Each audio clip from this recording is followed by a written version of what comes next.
Just wanted to go over a kind of a quick review of my experience from replacing my own steering wheel cover.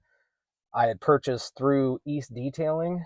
I can put a link in the description in case you're interested, would like to order. Seen a handful of videos on how to do this, tried to take suggestions from each one, did it my own way, but just wanted to give my opinion on some things, some suggestions on some things, kind of let you take a look, see what you think. Might help in the process of doing so if you're doing it on your own here. First thing I would say is in some of the videos I saw people leave the wheel on to replace the cover. In doing so, it seemed like it took them a lot longer to do it this way.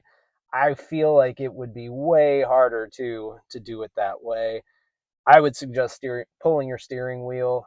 It may seem intimidating. It's really not that hard to do. It's literally pulling out two torque bolts out of here. I think it's a T25. You'll need a 19 millimeter socket to pull the nut off of the steering wheel. You may need a steering wheel puller that you can actually rent for free from like Advanced Auto Parts, AutoZone. Pretty straightforward, pretty easy to do.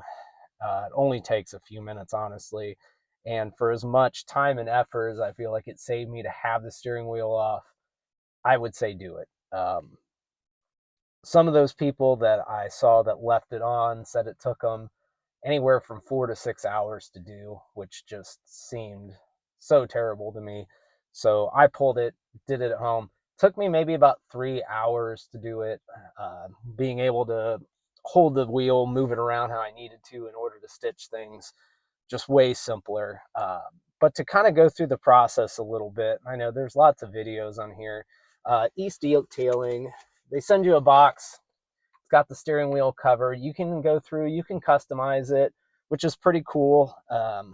Just to kind of show you what I chose to do, um, I wrote in the descriptions that I wanted to do the 3-color TRD stripe in the center.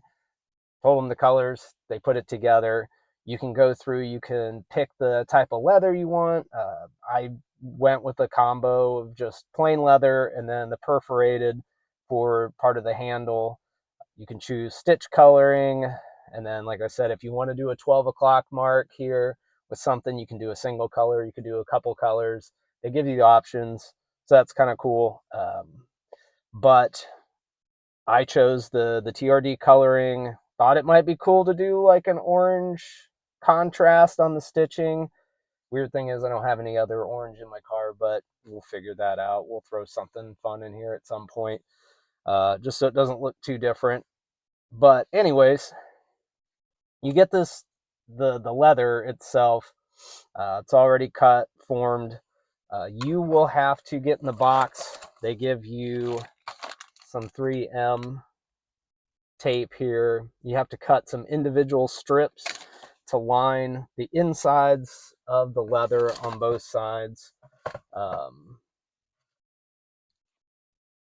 Once you get those all put on the inside, you just have to make sure that the leather steering wheel cover itself is pretty well centered.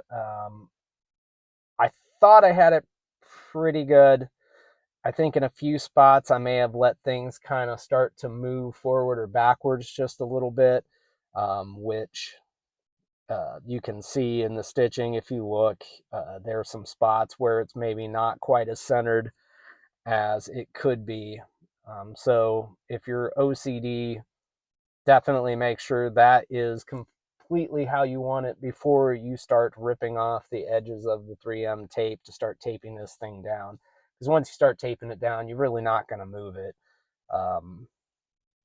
I did not take off my original steering wheel cover underneath, the stock one. I just went over top. I don't know if that's right. Um, I've seen people do it both ways. I can tell you, and I don't know if you will be able to pick this up with the camera or not. Um, there are a couple spots on the inside here where maybe it's not quite as tight as it could be. The edges, there's a little bit of a gap. I don't know if you're really going to notice that or not, um, when you're actually driving. It'll probably drive me a little nuts to look at it and know that there's a gap in there, but that's just me. Once you get all the leather um, pushed down, taped down, then you start the stitching process. I wasn't, I tried to follow the instructions on how to stitch it. I pretty much went every other one and then came back through the opposite way every other one again. I don't know if things lined up quite as well as I would have hoped for. Again, you might be able to kind of see in here, the stitching looks a little awkward in places. Um, but again, I mean, I lined it up best I could. When I went through, I did these portions, these two portions, a little differently than I did all these, and that's because once I did these portions, I realized I was going to run out of thread. They kind of have you do like a single threading um, when you go through. The first time I did it, I just cut a really long strip. Um, I did almost, I don't know what you call it, like a double stitch, double seam, something like that, where I took the needle and pulled the string through and then tied it off. Let me get the ends back here together. Tied it off through the needle so that I ended up with a double thickness on the string, and I did that on the insides. Um, that obviously makes the string much more prevalent, if you can see in here, than in these spots. But I feel like it did a much better job of pulling things tight. I actually like the looks of it better. But I started in the middle sections first, and after doing those two sections, I realized I'm running out of string a lot more quickly. So if you want to do it that way, you probably will have to run to a craft store, um, get extra stitching, or there might even be a way when you order it from East Detail and you can just ask them if you can double the amount, because you will probably need twice as much to be able to do it that way. I still had some left over, kind of mix and matching the way I did the stitching, but um, not nearly enough to be able to do it in the two bigger sections. Um, but those are just a few of the things I would suggest or consider when doing this project on your own. I'll show you here, just putting the wheel back. I mean, it's not that hard. The big thing is when you take the wheel off, just make sure your battery is disconnected so you don't deploy the airbag. Obviously, that would be a pretty bad thing, um, but it's pretty simple here. All right, here's the wheel back on. Just to kind of go through the process a little bit, putting it back on, or the reverse of taking it off, obviously, um, was not hard, but it's just a couple things. Putting it back on, you just have this nut that goes over here. You have to tighten down. Um, you'll need a torque wrench in order to tighten it down. I believe the spec is something like 36 or 37 foot-pounds of torque. It said somewhere in a manual. Um, as far as a torque wrench goes, I mean, you can just go to Harbor Freight and spend 20, 25 bucks on one, which I did a while ago just for the multitude of little projects and stuff I have on 4Runners to work on. Um, put that on. I did when I did take this bolt off before I pulled the wheel. I don't know how well you'll be able to see it, but I did try to make a little mark with a Sharpie just to line things up again. I tried to keep the wheel super straight when I took it off, and then just tried to mark it so that all goes back together straight. My wheel isn't all cockeyed when I'm driving. Also, like I said, when I took this off, there were a couple of torque bolts that needed to be loosened up. These are it right in here. Takes a T25 in order to loosen those up.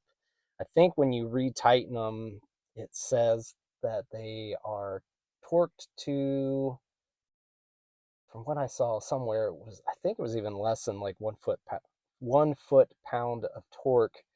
I don't know. When I took it off, it was definitely tighter than that. And maybe that's just over time, did that, or coming from the factory. Someone may have pulled the steering wheel before me and just over tightened things a bit. But like I said, it's a T25. If you got a little tool, like buy one of these fairly cheap from the hardware store to use.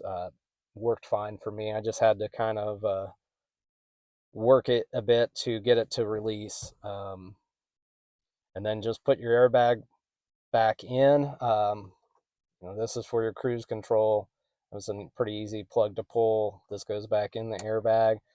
Um, put that back together and you're pretty well set. But this is the wheel, all complete. Looks pretty good. I probably should have taken my time a little bit more in places. Just got antsy and wanted to move a little faster through it. That's my review. I would say you need a steering wheel. I mean, this cost me, I think, under $60. Um, so well worth the replacement. I like the idea that you can customize it, kind of build what you want, how you want it to look. But that's it. Hope you enjoyed.